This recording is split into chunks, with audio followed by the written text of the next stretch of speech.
welcome back to the channel. In today's video I'm going to get a few jobs done, but mainly concentrate on bleeding the brakes.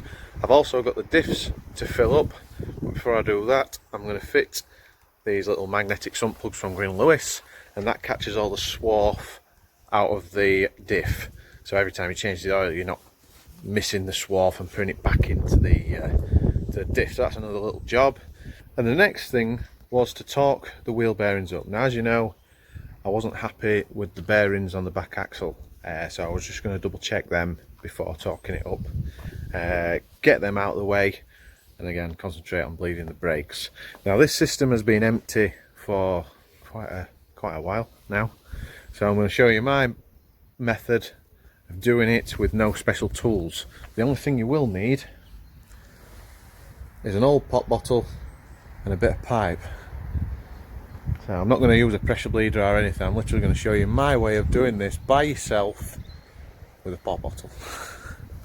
So the reason I want to check the rear wheel bearings is because the spacer that's fitted is the largest spacer that you can buy. So what you're supposed to do is fit the purple spacer in between the bearings and then measure the end float of the bearings.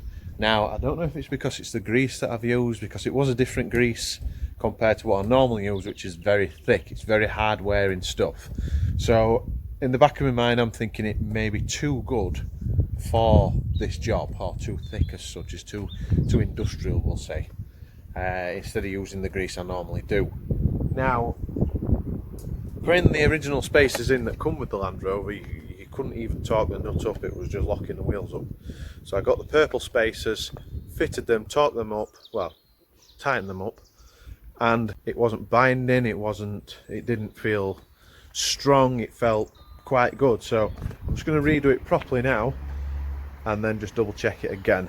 And what I will be doing is probably running it for a couple of months, and then I'll probably take those bearings apart, double check them, probably clean them up and put the grease I usually use back in them. It was an experimental thing that I did for it, because I do know the grease, I work with the grease a lot, but I just think it's too thick for the Land Rover bearings.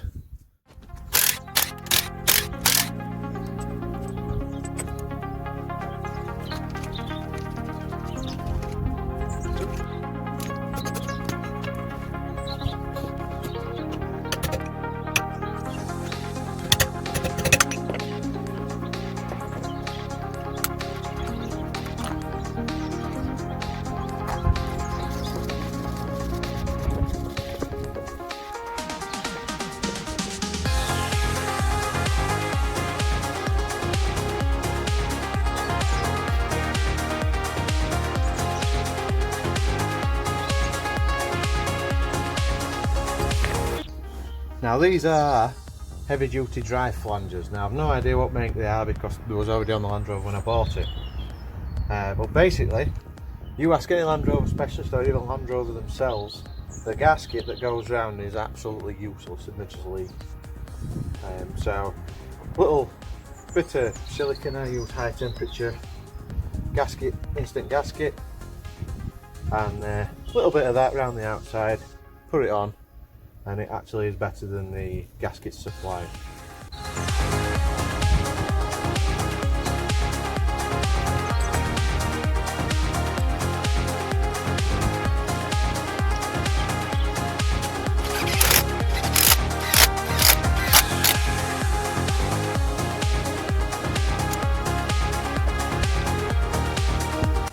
Three more to go.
Now, in case anybody's wondering, this is a one-piece shaft conversion from Brit Part.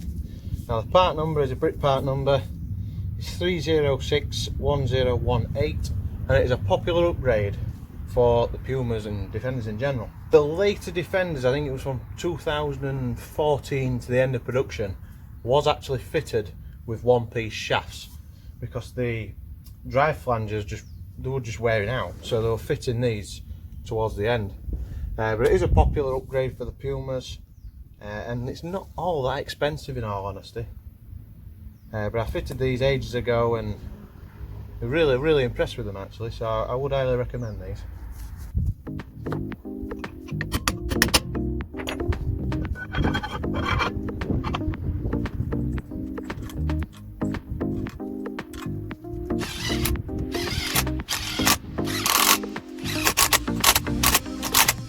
One little job out of the way. I'm now going to put the diff oil in, but just before I do, I've got these magnetic sump plugs from Gwyn Lewis. I've got some for both axles, the gearbox and the transfer box.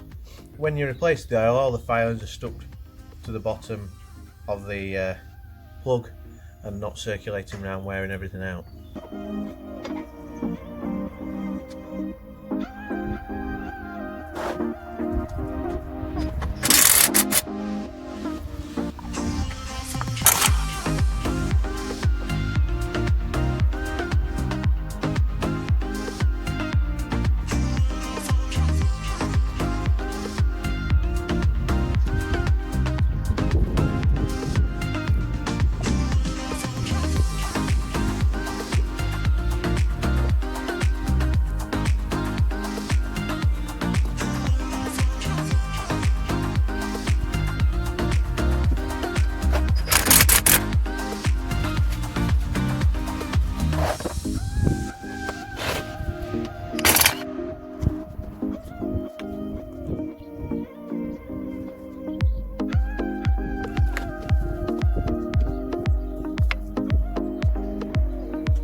It's now time to bleed up the braking system.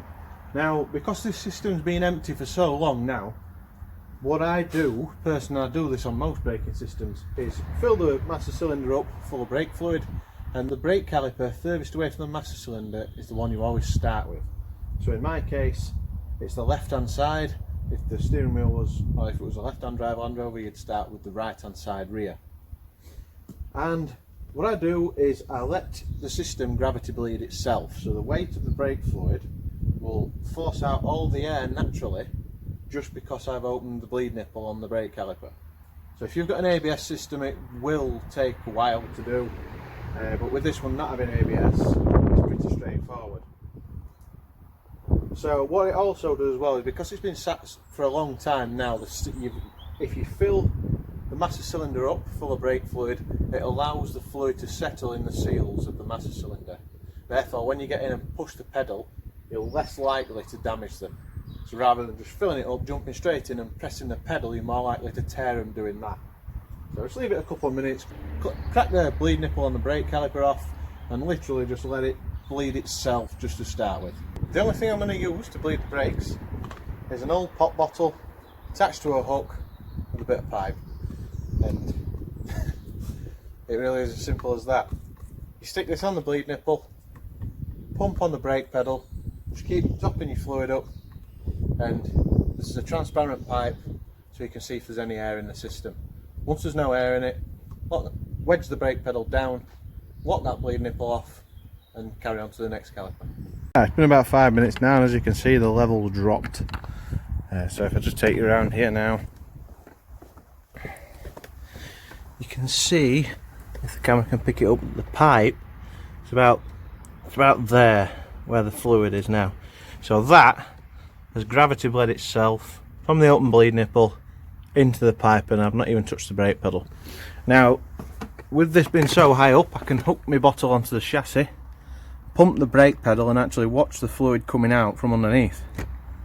So that's now time to press the brake pedal and go around, start from the near side rear, over to the off side, then to the driver's side, the passenger side front, and then finish off on the driver's side.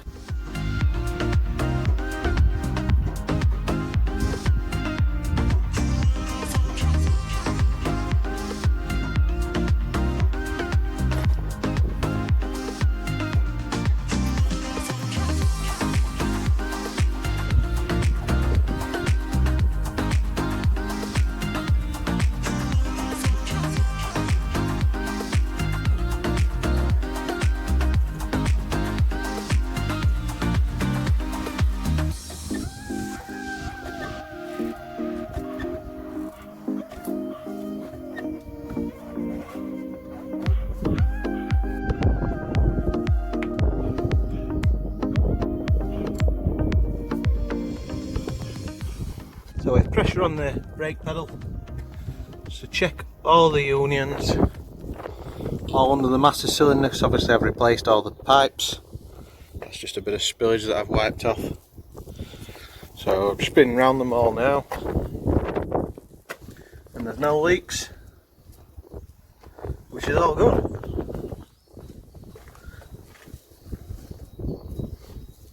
So that just shows that you can bleed the brakes by yourself. And it is quite a relatively simple task once you know how. I mean, the brakes are alright, and that's all that come out. So once the air is actually out the pipes, you don't need to just keep pumping and pumping for the sake of it. That's all the brake fluid that I've used, well, that's been pushed out of the system for the Land Rover, so you can see it's not a lot really. There's a couple of things to do now just for the MOT. I've got some rock sliders to fit, I've got to put the wheel arches back on, and I might soundproof the driver's seat box area and the floor before I take it for test, but we'll decide on that one. So yep, as always, thank you for watching, and I'll see you in the next video.